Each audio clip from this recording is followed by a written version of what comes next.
Paul, thank you for being here, man. This is so fun. I think so many people probably have heard kind of like your story about Tecovas, how it got started and everything like that. But we also are both wearing Tecovas. Like, we already knew a little bit about you anyways. Yes, we did. We love the boots. I did notice. Yes, we try. This is not a show. We actually both wear cowboy boots a lot.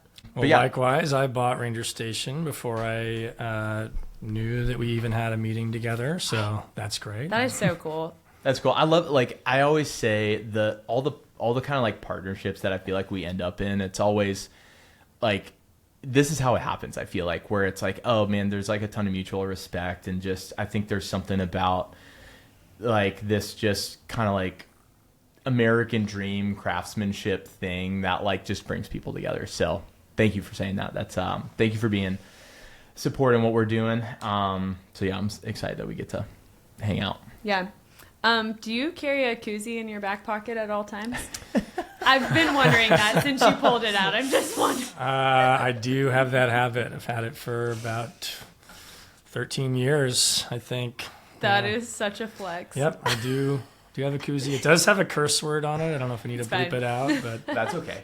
Yeah, we can. Yeah, we'll just blur it out on the video. Shane Smith and the Saints. We served Waters earlier, and he just pulled a koozie out, and everyone right out was of the back pocket. What just happened? That is so you were doing that. So y'all do that in all. You have koozies in all the stores, yeah? We do. Yeah. It's funny. I used to live in New York, and I really like to throw parties, and my roommates and I in New York decided when we throw parties, we want to do it right. We want to have themes, and we want to have koozies. That was my big idea. And so I actually found a koozie manufacturer way before I needed them for professional reasons.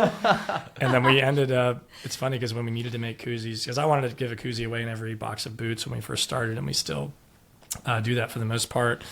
And I was like, well, I actually know where to make them. And that one call for 50, I think I put George Bush's face in a Santa hat on a koozie in 2012. That's and amazing. That company has now gotten probably 500,000. They're really grateful from us. Yeah. Really, you're a koozie company that makes boots. Yeah. At this point, that's amazing. What kind of parties were these? Just an excuse to get together and like, were you serving drink beer? Yeah. Yeah, this is before the wine and tequila days. Before my agave and wine phase, which is current. Yeah. Yeah. You've gotten more sophisticated with your I feel like we're palate. in a similar phase at the moment. Yeah, we told you this earlier, but our friends always used to do cocktail parties. But it was like everyone was just drinking whiskey. But at Steve's house, they had like all of these really cool like cocktail glasses. And so it was like kind of fancy, but it wasn't themed like this. Like it was fancy in that the drinks were like really, honestly, kind of high end. Hey, if it's worth doing. Custom koozies, we're doing well. Good drinks. Yeah. If it's worth doing it, you do it right. Yeah. When we come to Austin, we would like to have a party with the koozies. A themed party with good cocktails. That's what we need to do. That's what we need to do. No, but I think, that's so cool. I think there's like a lot of similarity between like Ranger Station was built out of this, like, oh, we're having people over to the house all the time, creating these cool experiences for people, right? And it always came back to that experience. Burning candles was always a part of that. So just started making candles, and it sounds like super similar. Like you were just, there was something in you that was like wanted to create experiences for people. Was that always part of you? Were you like leading the charge on that? Yeah, it's funny. I didn't have that like entrepreneurial bend from childhood that I think a lot of people, you listen to a lot of podcasts of these people. Yep. Yeah, and they're like, oh, I was terrible at school, but man, I knew how to sell, and I was making, selling widgets to my buddies at 8 years old. There was one incident in first grade where I got a little bit into commerce of getting people to pay me $0.25 to give them fake injuries with a red pen, but that was more my artistic side. You were street smart. I was just cool to look injured, I guess. I don't know. We were 6. Yeah. Fast times. Yeah. No, it wasn't. It was more about being. I loved school, and I got pretty good grades, and so that was not the guy who needed to be an entrepreneur to figure out how I wanted to live my life. But it was more I had two things. I had a love for creative. I thought I wanted to be an artist, and then a cartoonist, and then an architect. So I like to draw, I like to make stuff, I like to make music, but was never a professional musician. I was never quite good enough to be a professional artist, professional musician. So I kind of just held this back. And then when I finally got into the work world, I realized I love hospitality, and now I'm a bit of a hospitality junkie. And I had some ideas. My first idea was to start a brewery because I used to really like beer, and that could be a way into the hospitality industry.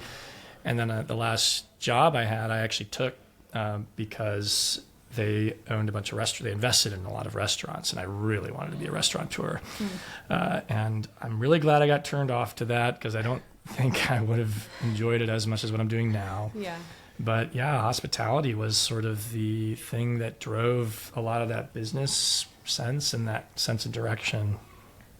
That's so interesting. cool. Yeah, because you see that in your stores too. Like, we spent time in Dallas with your team, and it's like you walk into the store and everyone is, I mean, that's like hospitable is the perfect term for it. They're welcoming, they're like serving you drinks, they're like just letting you hang out. There's lots of spaces there's a bar. Yeah, It's so you kind of combine it's a both of hospitality them. experience. Yeah. That has boots. That's amazing.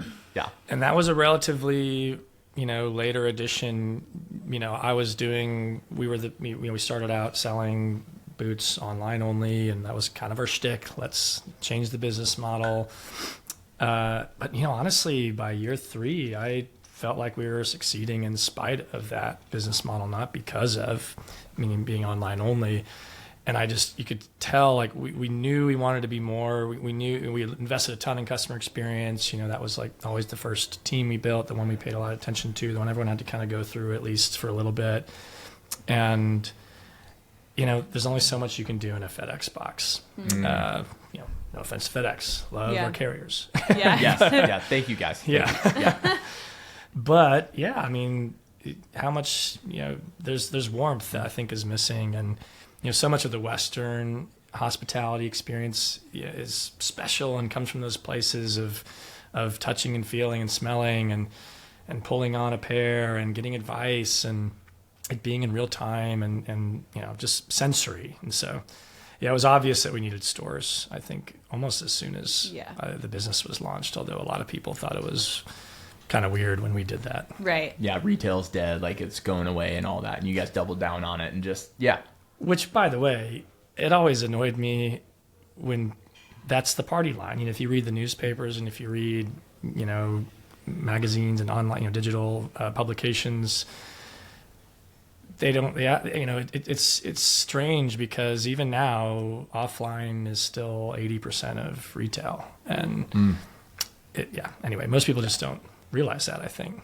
Right. And I think post-pandemic too, I think this cool things happen where it's like we all, like everybody was like, oh yeah, everybody's going to live their lives online. And then the pandemic happened, and then it was like, and when the world opened back up, it was just like, man, we want real life experience. Yeah. We want to get out there. And we want to do stuff. That wasn't that great, actually. Yeah. Be like, oh, we actually like being around other people and, doing stuff in person. So man, that's amazing. That's so cool. And you can definitely see, all of that coming out in what you guys do. I'm glad.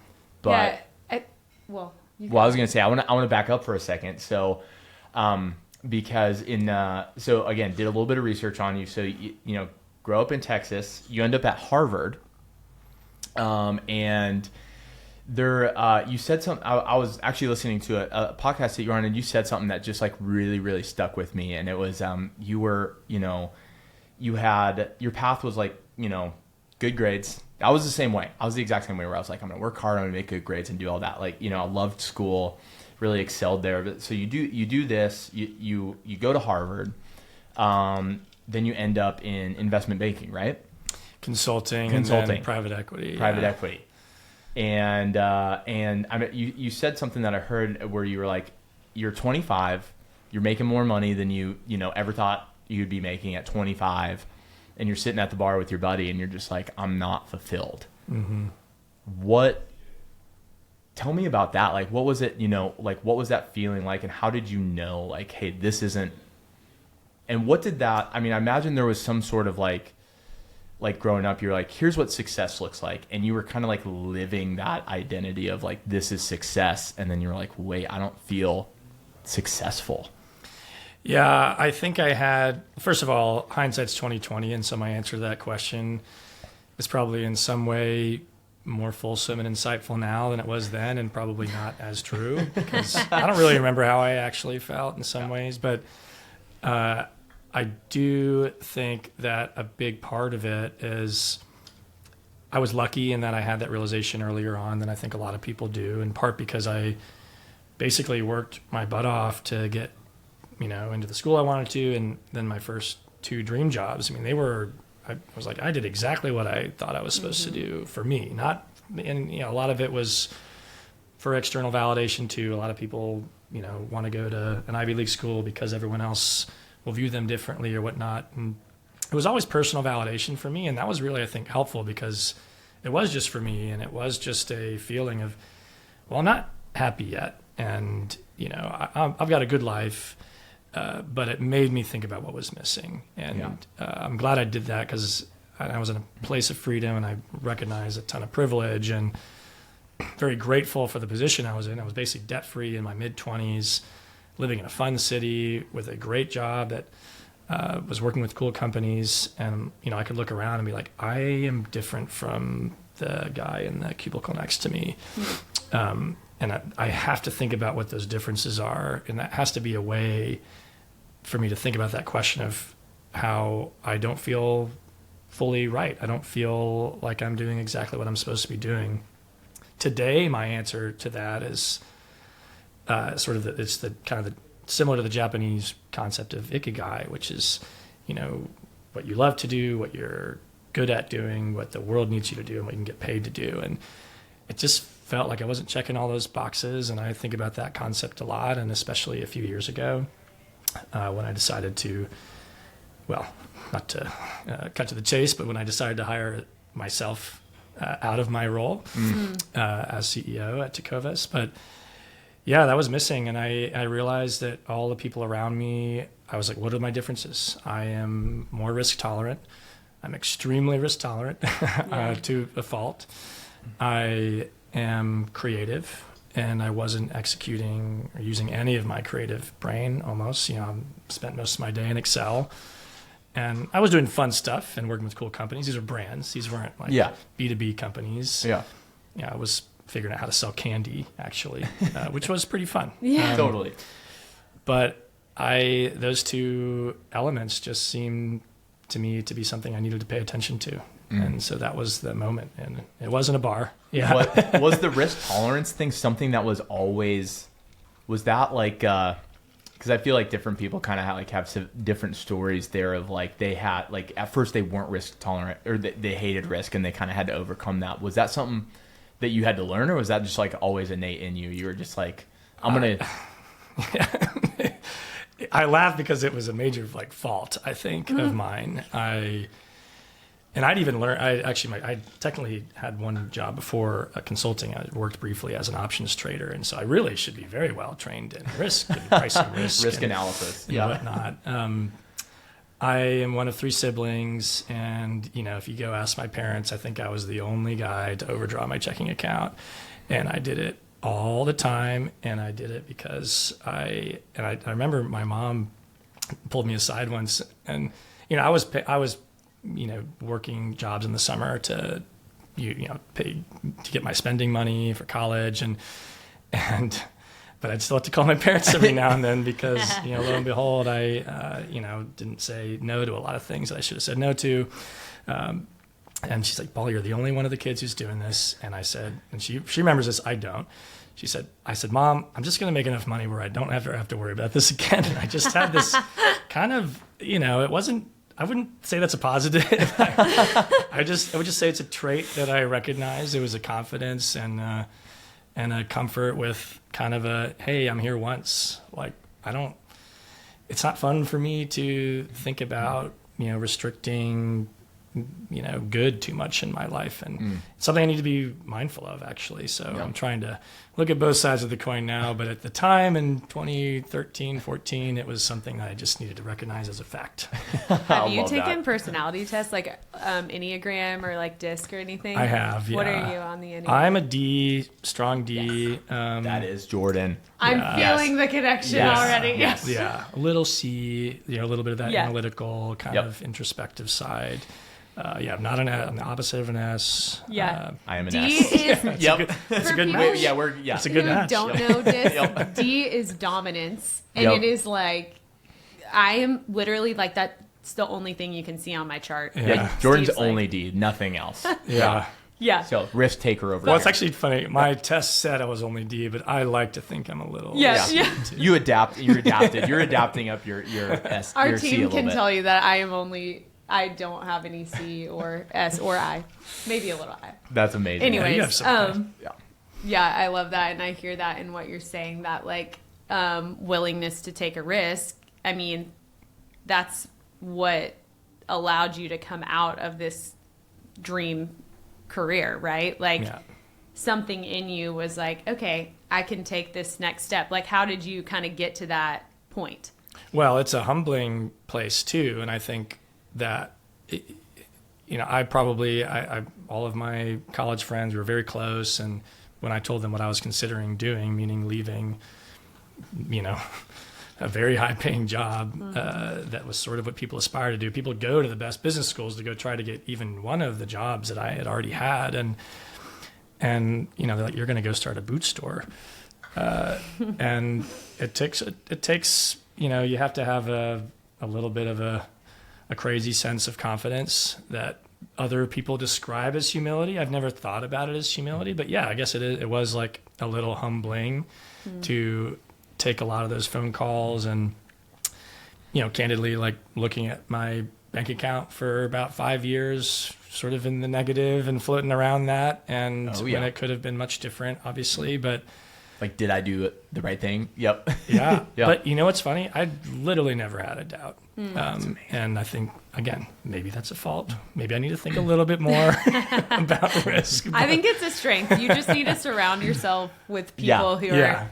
I do need the why we're a team. complementary people in my life. Yeah. That is for sure. I would definitely say that as a strength. Do you feel like there's you said a couple things. There's like that the risk taking and you definitely had to like take those phone calls of like people being like, wait, what are you doing? You're leaving this kind of dream job to start a boot store.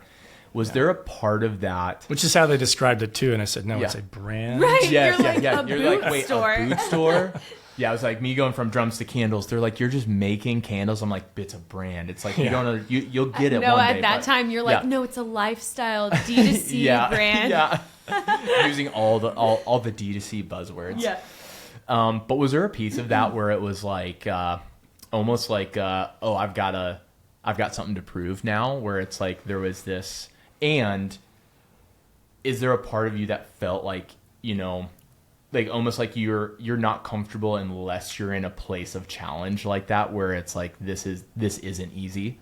Yes. And yes. And that was the real truth, as even with, whatever, my LinkedIn and my resume at the time, I was waitlisted at Harvard and had to work my butt off to get off the wait list, and spent my entire spring senior year, writing letters to the admissions office, sending videotapes, sending my music, sending my art portfolio. I had a chip on my shoulder when I got there. I was rejected for my first job twice before getting on the third try. The consulting firm, had a chip on my shoulder there, started late, was 6 months behind the rest of my class. So yeah, I mean, that's the real story, is at all these places I felt like it wasn't imposter syndrome. I don't think I've ever had that, but it was definitely like I'm working a little bit from behind, and I have to prove it. And, I was the only consultant at the private equity firm. Everyone else was a banker, and you had to make Excels, financial models, and I literally didn't even know how to do that. And so I had to work from behind there. And so I think I need a challenge, and I think the magic moment for me was recognizing that combining that realization with creativity was where the magic is. And I'm sitting here today, and my resume would say, like, you know, I should be like more of a COO or a CFO or president type. And I'm almost trying to do the opposite with my career. I find all of my energy in sort of that right brain side. And it's nice to have some training in the other stuff, but that's where, and I think maybe what I haven't figured out yet is it because of the second thing? Is it because I'm not traditionally trained at it? I've got a chip on my shoulder. I'm fashioning myself as a designer when I've never been trained in design.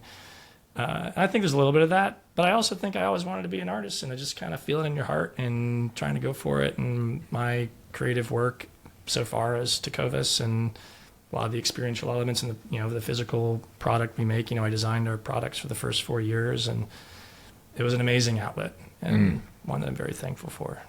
That's so cool. I actually wanted to ask you about that because you were saying that you wanted to be an artist and you wanted to be an architect, and I'm like, are you this DC combo that's like, I want to be an artist? Yeah. But like, right. So it's you weird. are.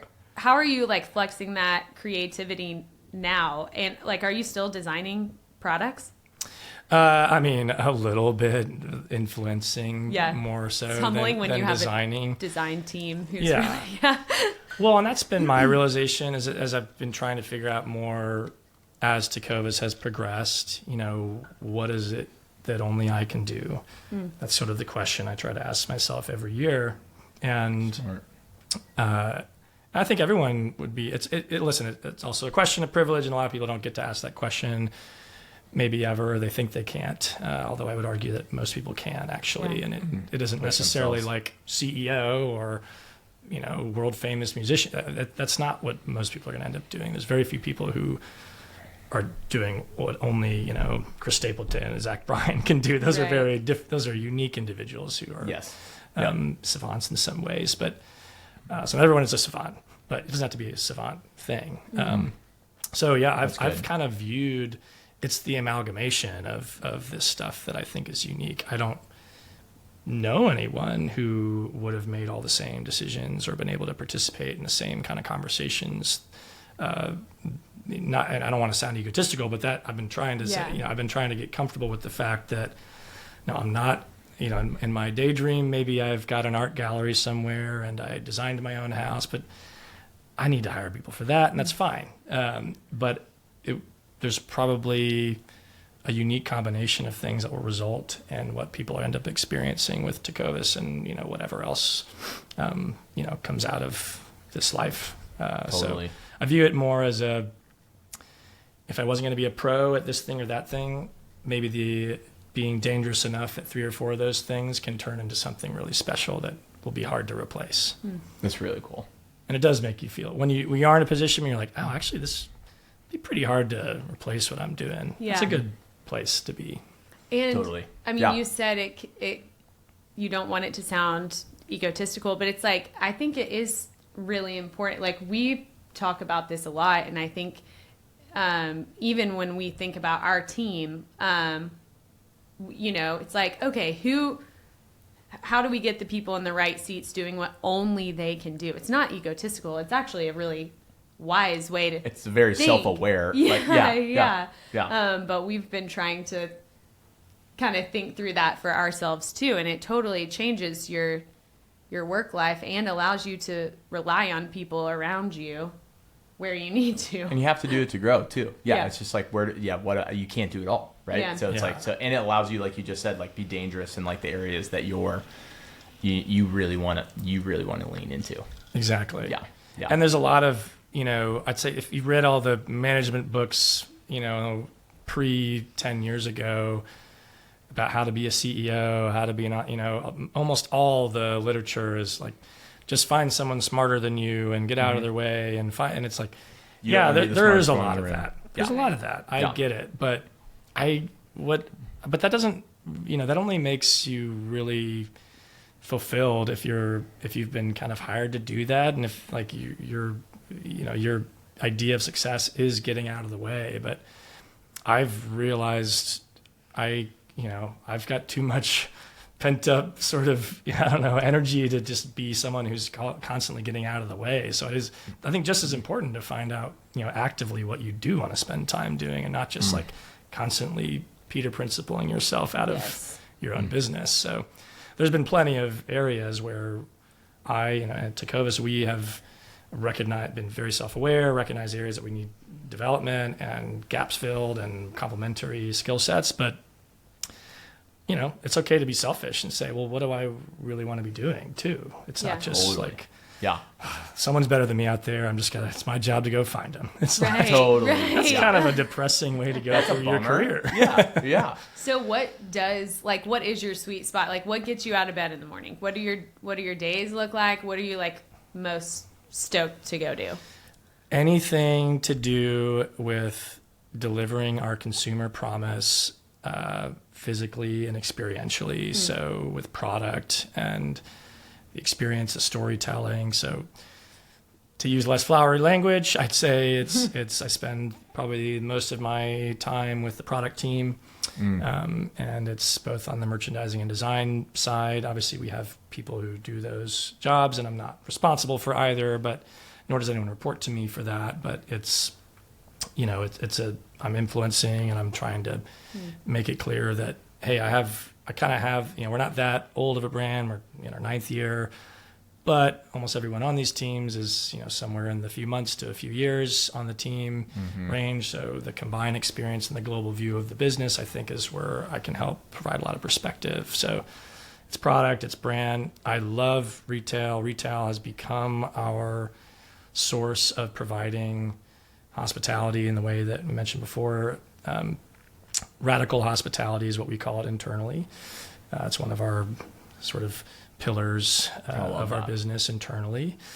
But it was also a way for me to express my sense of design and creativity. I hired my favorite architect in Austin to design our first few stores, and it was a little indulgent for me, but you're like, I just want to make koozies. Like, we're picking out millwork and that's fun so stuff. fun. So and I ended up really liking retail and the world of interacting with consumers, and you end up learning a little about real estate in this world. You and I were talking about earlier. It's cool. So as long as it's engaging and I'm learning, I think I'm in a good spot. I didn't know a lot about apparel or women's apparel for that matter, and I'm in a lot of those meetings not because I have like a crazy strong perspective on what the design direction of our spring 25 women's outerwear should look like, but because I want to learn. And I do think there is an element of tying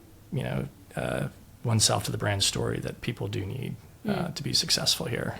Totally. Yeah. And I think, so you just touching on that, I think there's like, I think we're in such a cool time, like tying yourself to the brand story. There was, in recent years, it's been like, oh, tell your brand story. Like people are buying into a brand story, not like just the physical product. So now it's kind of like every brand's been like, okay, now I'm just going to like create a brand story.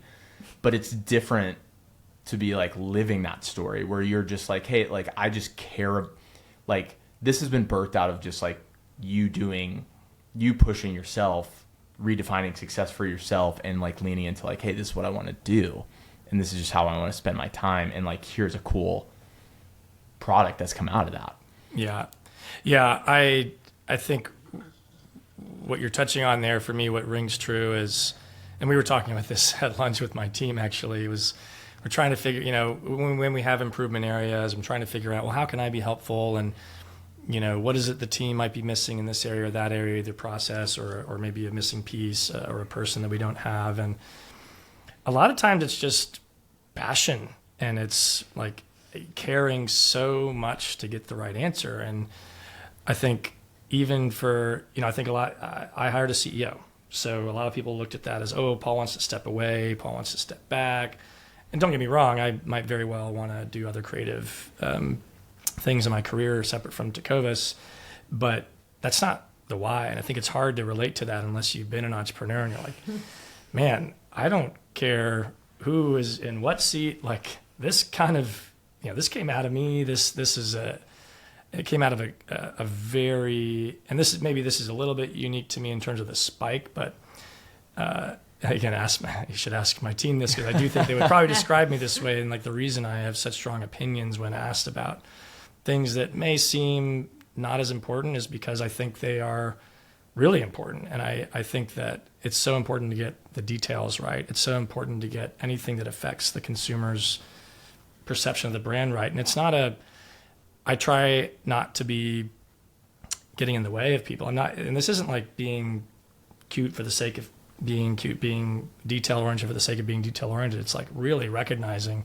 no, that is the thing that's actually going to move someone along into deepen their consumer love for the brand. And I think we're underestimating. So when I tend to get more passionate with the business, it tends to be areas where I think we as a team maybe aren't quite appreciating to the level that we should. Like, man, we're supposed to be 10 out of 10 here, and we're kind of 8 out of 10, and we really need to be 10 out of 10. And I'm gonna poke on it a little bit. I'm gonna poke on it a little bit harder. Yeah. Until we get to 10 out of 10. We get that.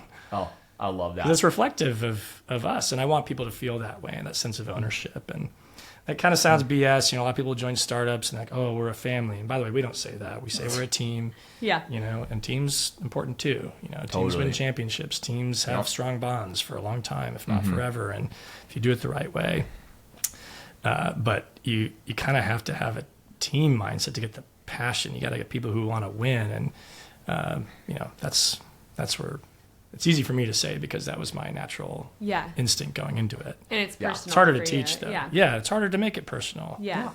100%. Yeah, you just touched on some stuff where I'm like, as you explain, I mean, you're talking about Tecovas and your team and everything like that, and then your role. And I think you're touching on cool things where, you know, it's like if you're doing something 8 out of 10, it's like why, you know, there's an opportunity to go 10 out of 10. And I think it kind of comes back to that, like, I would love to hear from you, like, what's a success for you look like? I think you're kind of touching on it. It's like living that brand story. It kind of looks the same for you as it does for Tecovas probably, but like what does, you know, because, you know, you go to Harvard, you get these great jobs and you're like, I thought this was success. Maybe it's not. So like, where are you like in kind of this journey? Like what's a success and fulfillment look like for you today? Man, I don't know yet. I am figuring that out. But I mean, listen, the real, I think, fulfillment comes from breadth and depth of life, and it's obviously not all from work. And I think for me, you know, and maybe for everyone, you just got to think about, you know, filling which cups you want to fill. And right now, you know, I don't have kids, I don't have a family of my own, and so yeah, a lot of my life fulfillment comes from this creative output. And so yeah, I want that to be full and deep and wide and have a long runway. And so I want to think about what's always next on the horizon for Tecovas or for me. And so I like having a lot of stuff in the hopper.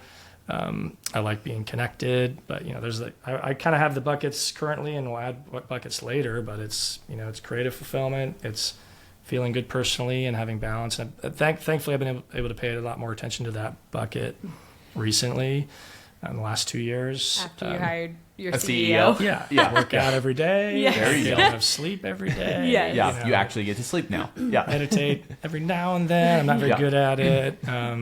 You know, and I think that bucket needs to be filled. And then once that's filled, you can be better for others. And then, you know, relationships and, you know, feeling deeply connected on that front. So I think it's good to take a step back and say, you know, those are really the buckets that matter. And then family and kids maybe might come in that. But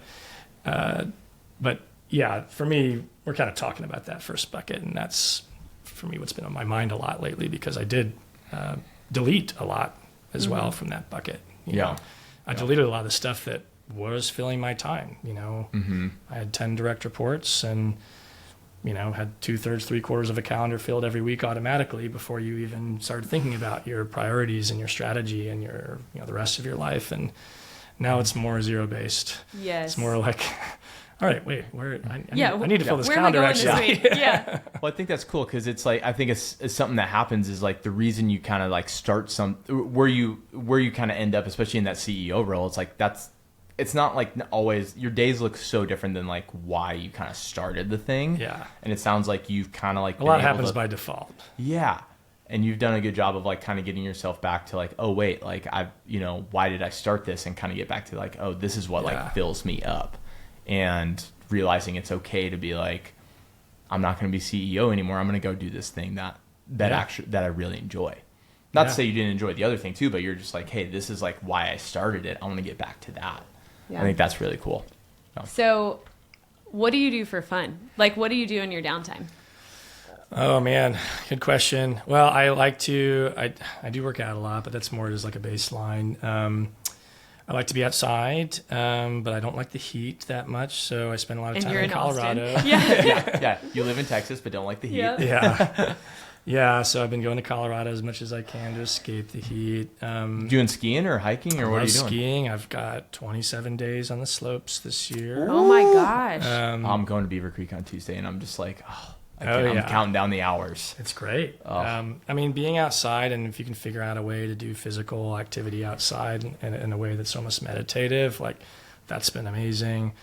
I'm a bit of a hospitality junkie, so I basically don't cook as almost an excuse to always be going somewhere new. Experiencing. I like to travel, and that's kind of the baseline. Yeah. Still love music. Used to play as a kid, but never was in a band. So I love kind of pretending that I could have been in a band and going to a lot of live shows. And do you still play at all? No, I played piano. I've got one in the house, but usually only get on those keys at around 1 a.m. when there's people still over on the last cocktail or two. Yep. You're still hanging. That's a safe place. And there's a piano at one of my favorite bars in Austin called the White Horse that sometimes can find me on that. Oh, there we go. Okay. All right. You let us know when. I'm there. So good. We're definitely going there. That's amazing. Amazing. Man, that's cool. Okay, so something we've kind of asked all of our guests is, what does legacy look like for you? Like, when you look down the road and you're like, all right, I'm like retired, I'm done. Like, what is like purpose and meaning and legacy for you? To jump off that too, it's like to give you a little bit more context, something that we just personally say this a lot, and just as like a Ranger Station team, it's like this idea of like, we want to die with memories, not dreams. Not to be morbid, but it's like at the end of our lives, it's like that. We want to have all these things. So that's kind of like where this comes from. But yeah, what's that kind of, when you're at that point, what's that mean for you? I think that's a huge part of it for me too, not to just cop out, but I would start by saying, I want those buckets to be as full as possible. And, they come at the expense of each other. So you have to determine that balance, and you have to time things. Sometimes you have to make sacrifices in one to get to the other. But, I'd say I want that to be balanced. I want to be someone who's looking at their life, and I believe you live once, and it's a pretty long life if you do it right, but you live once, you live long, but you should make it long and deep, and you should see the world. And so I definitely want that to be a huge part of it. I don't just mean travel, but I mean like seeing what it means to do X, Y, and Z in business, seeing what it means to live in a different place, see what it means to try to learn about something when you're older. It could be a long list of things. So I resonate a lot with that. And then I think finally it would just be, I want people to be able to answer the question of like, what was most important about Paul? Like I'd say, well, he treated me well. He made the right decisions, and for lack of a better word, he did good. I'm very mindful of that. A lot of people say your reputation is your most important asset. It takes a lifetime to build and a day to crash that stock. Yes. And I think it's not rocket science to be good and do good. And, it doesn't mean you have to be a crazy philanthropist. It doesn't mean you have to adopt 20 kids. There's a lot of ways that people define that, but it would be really important for me. So integrity is is the word I've used internally for both business and personal. So high integrity buckets filled, and a very short list of woulda, coulda, shouldas. Yeah. That's Man, that's Yeah, good. That that's wasn't really a good. cop-out answer. That was good. No, that's amazing. No, yeah, I think there's a lot in that for sure. So, and in the short time we've known you so far, like I can definitely see that in you. So, yeah, I think just leaning into those pieces of like you said, like living deep and wide at the same time. And I think it's hard. Like you pointed out something where it's like filling those buckets kind of come at the expense of each other. And I think it's like when you said that, I was like, man, like that is such a struggle to be like care about so many things and want to do everything 100%. But learning how to be okay with like knowing that, you only have 100% of your time and you can only give pieces of that to certain things. Well, I think every few years, it just means your life has to evolve. Yes. And yeah, you guys have 2 kids. Like, I mean, it's probably very different than it was 5 years ago, right? Yes. And Yes. it's a very different, and by the way, what fell off? I'm sure some stuff fell off. Yeah. I have another very good friend who's building a business right now and has a young child, and he's been very frank with me. He's like, Paul, like the social stuff, I looked at my pie and I just chopped it off because it'll come back, but I chopped it off for now. Totally. Yep. I feel okay with it. And I think having the courage to ask yourself that as often as you can. I mean, not every day and maybe not even every month, but at least once a year. Yeah, we Ask do yourself. that. We We do. I was Yeah, we telling definitely you, do. we did our little staycation in January, but that's what we do. We like take a retreat and we analyze like, okay, what happened last year? And actually, what happened last year? We truly. exhausted ourselves. Yeah. I blacked out. Yeah. It's like, well, we can't do that exactly the same way again. So. Right. So let's reframe this. And it feels like it's cliche. It's like the beginning of the year, but it's like, no, it's really necessary to see like, okay, what's actually happening in our lives and how can we like give our best to what we're doing. And like, we do have 2 kids and the community, like friendships, social part actually hasn't fallen off because we're like, no, we can't, that's not who we are. Mm-hmm. So our kids have to adapt and like, they're crushing like, Come on with us. Yep. Yep. But I like that too. I mean, that's the story that and by the way, I think that's the story I want to write too at some point. Yeah. And it's doable. It's so doable. Yeah. But, it's just, some things fall off, but if you're just like, oh man, we want to keep this social thing, it's like, it's so doable. You just got to like, put some effort into like making sure that you're doing that. Yeah. But they'll be okay. Yeah. I think they'll be better. Like, yeah. Like you just go to sleep there. You're going to be fine. Yeah. Yeah. But you can feel like, this year I'm traveling less because I'm like, I can't. So making sure you're like keeping those things in check and like, so you're able to bring your best to what you are pouring into is really important. Yeah. Yeah. And you said, kind of like on that fulfillment thing, it's like as there's almost kind of something I've kind of heard you say as you're kind of going through this. So it's like everything's always changing, and there's always a part of you that maybe is a little bit unfulfilled, and that's like where you're like, I need to go. You're kind of the chip on the shoulder thing, where you're like, I'm gonna go after that. I'm gonna go after this, and that's always changing. But it sounds like you've done a really good job of like almost realizing that is almost success in itself, and fulfillment in itself is like there's never going to be a point where you've checked all the boxes and then you're just going to sit back and be like, I'm good. Yeah, I did think it was possible though. Yeah. And I think most people do. even thought it might be, this is why almost everyone I know I think it's harder to find someone who's at the end of a 20 to 50 year career, let's pick your number, who is truly happy being retired and just golfing, unless they're like obsessed with golf. Totally. Which I'm not. Maybe someday I'll get good at golf. I still can't break 100, but I think it's harder to find those people than it is to find the people who thought they would be happy. And for me, I had this dream when I started Tecovas, like, oh, it'll go public, or I'll sell it someday, and I'll make a lot of money, and then I'll just make art and music and be happy, and everything. All the boxes will be checked, and obviously we're not there yet. We're very much in the thick of things, but I did create more room in my life to spend a little more time doing what I want to do. And that magic moment never happened, you know? Yeah. And so Totally. Yeah. Yeah. I think, again, similar to how I'm glad I realized when I was 25 that, you know, I had a couple of my dream jobs and maybe I wasn't happy. And, you know, now I'm 35. I feel pretty lucky to know that I can look at my life which hopefully is Totally. many decades ahead with clearer eyes and maybe not that naive expectation. Yeah. I love that. Amazing. Well, Paul, thank you for doing this, man. This has been so fun. Yeah. It's been life-giving just to like hear from you and like your story and passion behind what you do. So Yeah, just talking about dreams. yeah. We sell That's what we cowboy do, right? boots. Yeah. I'm the boot Usually guy. they're like, hey, And what's your koozies. favorite style? And koozies. Yeah. Which, you know, happy to answer. Yeah. No, thank you for doing this, man. This has been so fun. Thank y'all for having me. Yeah. Always good to visit Nashville. Yeah. Cheers. Hey, one cheers. last one. Yeah. Salud. These makeshift old fashions. Tequila old fashioned. There you go. All right. Done and done.